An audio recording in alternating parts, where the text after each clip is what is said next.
اما بعد فاعوذ باللہ من الشیطان الرجیم بسم اللہ الرحمن الرحیم۔ الحمدللہ پروگرام الفرقان آپ کے سامنے ہے۔ اس میں مختلف موضوعات پر کلام جاری ہے۔ وہ موضوعات کچھ اعمال صالحہ سے تعلق رکھتے ہیں، کچھ اعمال قبیحہ یعنی برے اعمال سے تعلق رکھتے ہیں، اور مقصود یہی ہے کہ ہم مختلف نیک اعمال کے بارے میں اچھی طریقے سے جانیں، برے اعمال کی معرفت حاصل کریں، اور پھر اپنی عادات و اطوار و افعال و اعمال پر ایک محاسبانہ نظر ڈالیں کہ ہماری زندگی میں عدم توجہی یا کم علمی کی بنا پر کوئی کوتاہی تو نہیں ہے، اور کہیں ہم نادانستہ طور پہ مسلسل کسی گناہ کا ارتکاب تو نہیں کر رہے۔ اس کا فائدہ یہ ہوتا ہے جب انسان اپنا محاسبہ کرتا ہے تو ضرور اسے یا تو اپنے اندر کوئی اچھا وصف نظر آتا ہے جو اس کے لیے اللہ تعالیٰ کی بارگاہ میں شکر کا باعث بن جاتا ہے، اور یا اسے اپنی ذات میں کوئی بری چیز نظر آتی ہے، بری عادت، برا وصف، کوئی بری صفت اس کو نظر آتی ہے، تو یہ اس کے لیے اصلاح کا سبب بنتی ہے، توبہ کا سبب بنتا ہے کہ وہ اس کو پر غور کرنے کے بعد سوچتا ہے کہ میں کتنے عرصے سے اس بری صفت کی وجہ سے گناہگار تھا، توبہ کر لیتا ہے، اور پھر آئندہ اس سے بچنے کے سلسلے میں انسان کو لائے عمل اختیار کرنے میں آسانی حاصل ہوتی ہے۔ اب جو ہم نے موضوع پچھلے مرتبہ جس کا آغاز کیا تھا وہ مجلس کے آداب تھے کہ جب ہم کسی کے ساتھ بیٹھتے ہیں، دو آدمی، تین، چار، پانچ مل کر بیٹھتے ہیں تو کچھ آداب و احترام ہوتے ہیں۔ وہ مجلس چاہے وعظ کی مجلس ہو، درس قرآن کی، درس حدیث کی ہو، میلاد کی محفل ہو، نعت خوانی کی محفل ہو، کچھ لوگ ویسے ہی بیٹھ کر بات وغیرہ کر رہے ہوں، ہر ایک کے آداب وغیرہ بیان کر دیے گئے ہیں کہ بعض صورتوں میں انسان عدم توجہی کی بنا پر گناہگار ہو جاتا ہے اور اسے احساس بھی نہیں ہوتا، اور یہ زیادہ بدبختی کی بات ہوتی ہے کہ انسان ایک گناہ کرے اور اس کو یہ پتہ ہی نہ چلے کہ میں نے گناہ کیا ہے۔ اس کی وجہ یہ ہے، یہ زیادہ بڑی بدبختی اس لیے ہے کہ جب انسان کو اس بات کی معرفت حاصل ہو جائے کہ میں نے گناہ کیا ہے تو وہ توبہ کر سکتا ہے، لیکن اگر اس بات کی معرفت حاصل نہ ہو کہ میں نے گناہ کیا ہے، کہ مجھ سے گناہ ہو گیا، تو پھر توبہ کس چیز کی کرے گا؟ تو اس وجہ سے بغیر توبہ کی بنا پر اس کا گناہ اس کے نام اعمال میں لکھا رہتا ہے، اور پھر وہ اسی کے ساتھ بسا اوقات اگر کوئی کفارہ بن گیا، کوئی عمل اللہ تعالیٰ کی رحمت شامل حال رہی تو ٹھیک، ورنہ اگر کوئی ایسا عمل نہ کر سکا جس سے وہ گناہ نام اعمال سے مٹا دیا جاتا اور توبہ بھی نہ کر سکا تو پھر یقیناً اس کے ساتھ جائے گا، اور برے عمل اگر قبر میں ساتھ چلے گئے تو انسان کے لیے ہو سکتا ہے کہ باعث تکلیف ہو۔ تو لہٰذا مجلس کے آداب وغیرہ سیکھنا بھی بہت ضروری ہے۔ یہ آخری جو روایت چل رہی تھی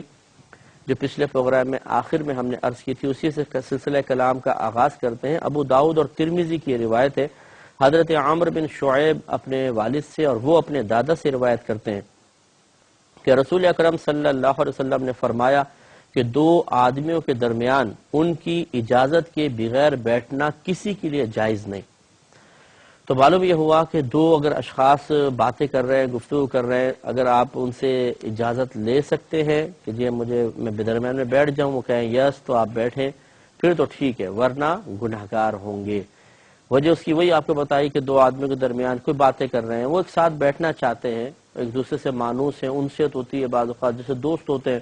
اب آپ جا کے بیچ میں بیٹھ گئے تو اس سے ان کی دل آزاری ہوگی، کوفت کا شکار ہوں گے، اور آپ کا بیٹھنا ان کو ناپسندیدہ ہوگا، ناگوار گزرے گا، اور وہ اپنی ناگواری پر قابو پانے میں ان کو تھوڑی دقت ہوگی، تکلیف ہوگی، اس لیے درمیان میں نہ گھسیں۔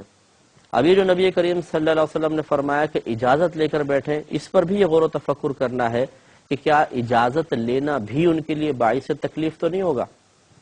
جیسے دو دوست مل کے باتیں کر رہے ہیں اور وہ دونوں آپ کو پسند نہیں کرتے، معلوم ہے کہ پسند نہیں کرتے، پھر جا کے ان سے کہنا، اور کچھ اور لوگ بھی بیٹھے ہوئے ہیں، یہ آپ کے درمیان بیٹھ جاؤں، یہاں بیٹھ جاؤں، تو اب اس مروت میں وہ دونوں اگر یہ سوچیں کہ یار ہم اس کو منع کریں گے، سب کہیں گے دیکھو منع کر دیا، اچھا چلو بیٹھ جاؤ، آپ گھس گئے بیچ میں، تو اب یہ نہیں ہے کہ اجازت لے کر بیٹھے تو اب ان کی دل آزاری نہیں ہو رہی، یہ تو زبردستی اجازت مانگی گئی ہے یا انہوں نے زبردستی اجازت دی ہے۔ تو اصل چیز اجازت نہیں ہے،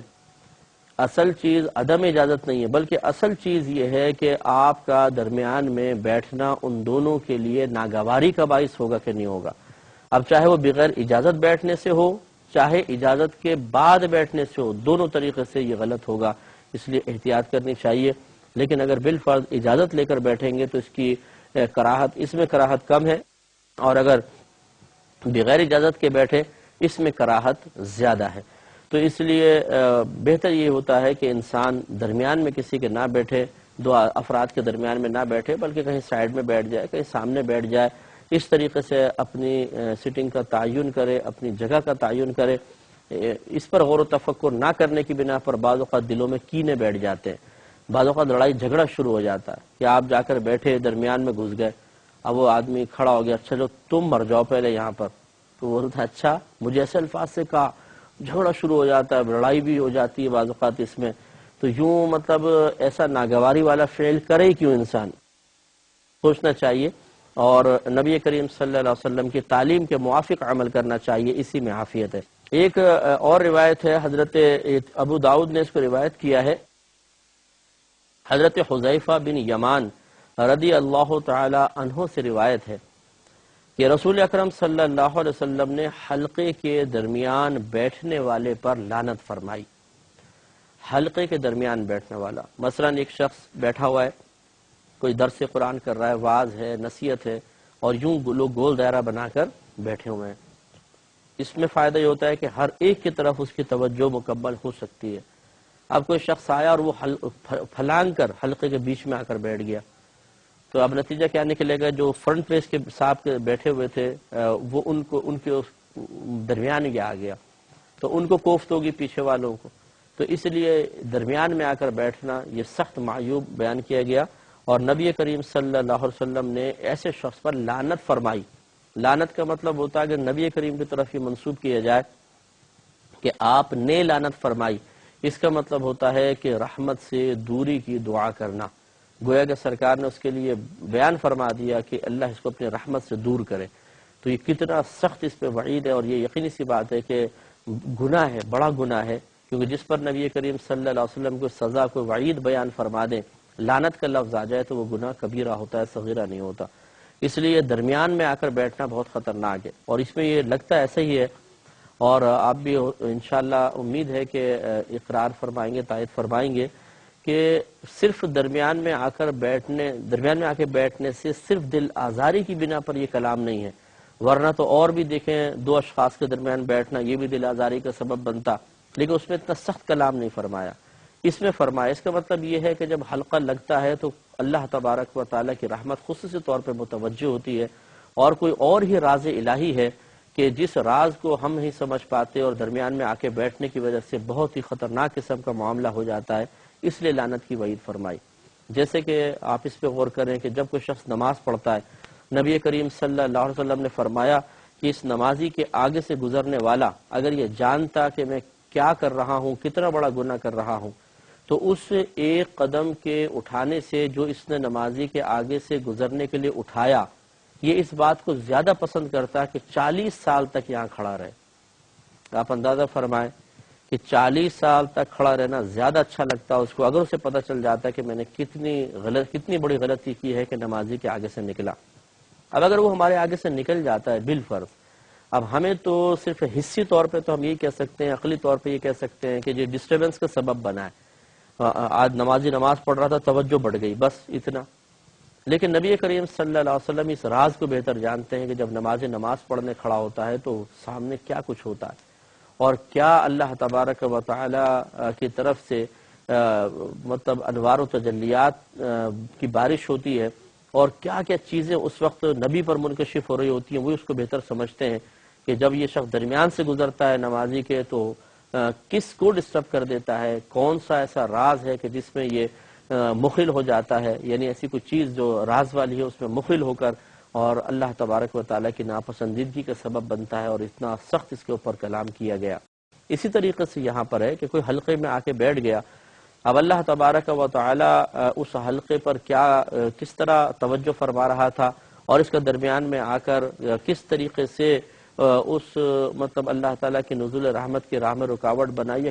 مطلب جو بھی اللہ تعالیٰ بہتر سمجھتا ہے جو معاملہ ہوا، تو یہ صرف دل آزاری کا یہاں پہ معاملہ نہیں ہوگا، کوئی اور بھی راز ہے کہ جس راز کو ہم نہیں جانتے، اور نبی کریم صلی اللہ علیہ وسلم نے اس کو بیان کرنا بھی صراحتاً پسند نہیں فرمایا، لیکن سمجھا دیا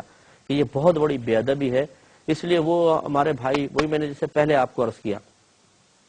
کہ جیسے محفل چل رہی ہوتی ہے، درس قرآن کچھ لوگ بیٹھے ہوئے ہیں، اب یہ جو مطلب دیندار حضرات بھی ہوتے ہیں، بہرحال اللہ تعالی ہم سب پہ رحمت نازل فرمائے، کہ پھلانگتے ہوئے آگے آنا شروع ہو جاتے ہیں. اور اسی طریقے سے بعض اوقات یہ جیسے کمیٹی کے ارکان ہوتے ہیں یا کوئی مطلب عہدے والا شخص ہوتا ہے، وہ کودتا ہوا آگے آ جاتا ہے اور آگے آ کے بیٹھ جاتا ہے. یہ غلط چیزیں ہیں، اس طریقے سے نہیں ہونی چاہیے. پہلے سے ہی انسان مطلب آ کر بیٹھے، اگر مرکزی جگہ بیٹھنا ہے، اور یا پھر مطلب دیر سے آئے تو پیچھے آ کر بیٹھ جائے، انسان پھلانگ کر آگے نہ آئے. اور یہ جو درمیان میں جیسے میں نے عرض کیا کچھ لوگ ہوتے ہیں جی آپ آگے آ جائیں، یہ مطلب نہ کیا جائے تو بہتر ہے. بہرحال گیسٹ بیچارہ بعض اوقات مجبور ہوتا ہے کہ اس کو آگے لایا جاتا ہے اور ساری محفل کو روک دیا جاتا ہے. یہ قطعاً غیر مناسب ہے، اس طریقے سے نہیں ہونا چاہیے. اس سے سب کی دل آزاریاں ہوتی ہیں، اور نبی کریم صلی اللہ علیہ وسلم نے اس چیز کو منع بھی فرمایا. ترمذی کی ایک روایت ہے کہ ابو مجلس رضی اللہ تعالی عنہ روایت کرتے ہیں کہ ایک شخص وسط حلقہ میں بیٹھا، یعنی درمیان میں، حلقے کے درمیان میں آ کر بیٹھ گیا. تو حضرت حذیفہ رضی اللہ تعالیٰ عنہ نے فرمایا کہ حضرت محمد صلی اللہ علیہ وسلم کی زبان مبارکہ پر یہ شخص ملعون ہے، یا یہ الفاظ کہے کہ اللہ تعالیٰ نے بزبان رسول صلی اللہ علیہ وسلم حلقے کے درمیان بیٹھنے والے پر لعنت بھیجی ہے. تو گویا کہ آپ نے دونوں کی طرف منسوب کیا کہ یا تو سرکار کی زبان سے یہ ملعون ہے، یا اللہ تعالیٰ نے اصل میں لعنت فرمائی اور اپنے نبی کو حکم دیا کہ بتائیں کہ اللہ کی اس شخص پر لعنت ہوتی ہے. تو اس لیے قطعاً درمیان میں گھسنے کی کوشش نہیں کرنی چاہیے، پیچھے بیٹھ جائیں. ہاں یہ ہو سکتا ہے کہ جیسے کوئی شخص واز کر رہا ہے، اب اس نے دیکھا کہ لوگ پھیل کے بیٹھے ہوئے، درمیان میں کافی گیپ ہے اور کچھ لوگ پیچھے سے اور آ رہے ہیں، تو وہ ان کو آزمائش میں مبتلا نہ ہونے دے، بلکہ یوں کرے کہ آپ تھوڑا آگے آ جائیں اور تھوڑا مل کر بیٹھیں. اس میں یہ ہوگا کہ جب مل کر بیٹھیں گے پیچھے جگہ کشادہ ہو جائے گی، آنے والوں کو آسانی ہوگی. یہ بھی ہماری کوتاہی ہوتی ہے کہ ہم جہاں ہمیں جگہ مناسب لگتی ہے بیٹھتے جاتے ہیں اور بالکل مطلب مل کر بیٹھنے کی سنت پر عمل نہیں کرتے ہیں. حالانکہ صحابہ کرام علیہم رضوان جب نبی کریم صلی اللہ علیہ وسلم واعظ و نصیحت فرماتے تو بالکل آگے ہو کر اور مل کر بیٹھتے تھے کہ درمیان میں جگہ ہی نہیں ہوتی تھی، لیکن ایسے حلقہ سا بناتے تھے. اس حلقے کے بیچ میں آنے کو سرکار نے منع فرمایا. اتنے تو یعنی جگہ چھوڑتے تھے کہ ایک حلقہ سا بن جائے، بالکل یوں نہیں کہ جمگھٹا آگے آ جاتا تھا. تو کم از کم یہ ہے کہ جب ہم لوگ بھی بیٹھے تو تھوڑا کلوز ہو کر بیٹھیں. لیکن دیکھا یہ ہے کہ مسجد میں جیسے کوئی درس قرآن ہو رہا ہے، ہر شخص اپنی مرضی کے موافق جگہ کا انتخاب کرتا ہے. ایک اس کونے میں پلر سے ٹیک لا کے بیٹھا ہوگا، دوسرا وہاں دیوار سے ٹیک لگا کے بیٹھا ہوگا، تیسرا وہاں بیٹھا ہے، چوتھا وہاں بیٹھا ہے، اور کچھ درمیان میں بیٹھے ہوں گے جو حسرت کے ساتھ ان کو دیکھ رہے ہوتے ہیں کہ کاش ہم بھی دیوار کے ساتھ ہوتے تو ٹیک لگا کر بیٹھ جاتے. اور پھر جو درمیان میں آنے والا ہے وہ پریشان ہوتا ہے کہ گیپ ہے، جگہ خالی ہے، وہ پیچھے سے آتا ہے، اس کو پیچھے نہیں بیٹھنا چاہتا، وہ تھوڑا آگے آنا چاہتا ہے اور آگے جگہ خالی ہوتی ہے. تو بہتر یہ ہے کہ جو پھر واعظ نصیحت کرنے والا ہے وہ تھوڑا سب کو آگے کرتا رہے تاکہ بعد میں آنے والے آسانی سے بیٹھ سکیں. حضرت یہ اب ایک اور ادب نبی کریم صلی اللہ علیہ وسلم نے بیان فرمایا، اور ابو داؤد کی یہ روایت ہے. حضرت ابو سعید خدری رضی اللہ تعالی عنہ فرماتے ہیں کہ میں نے نبی کریم صلی اللہ علیہ وسلم سے سنا، آپ نے فرمایا کہ فراخ مجلس بہتر مجلس ہے، یعنی جو وسیع مجلس ہوتی ہے وہ بہتر مجلس ہے. مطلب کہنے کا یہ ہے کہ اگر اچھی محفل ہو رہی ہے تو اس میں جتنی مجلس میں وسعت پیدا ہو یہ اتنا ہی بہتر ہے. کسی کو منع نہ کیا جائے، کسی کو روکا نہ جائے، اور اسی طریقے سے بہت ہی گھس کے نہ بیٹھا جائے بلکہ تھوڑا فاصلہ رکھ کر بیٹھیں تو اس سے مجلس میں وسعت پیدا ہوتی ہے. کئی اس کے معنی ہو سکتے ہیں. تو مجلس میں وسعت پیدا کرنے کو نبی کریم صلی اللہ علیہ وسلم نے پسند فرمایا.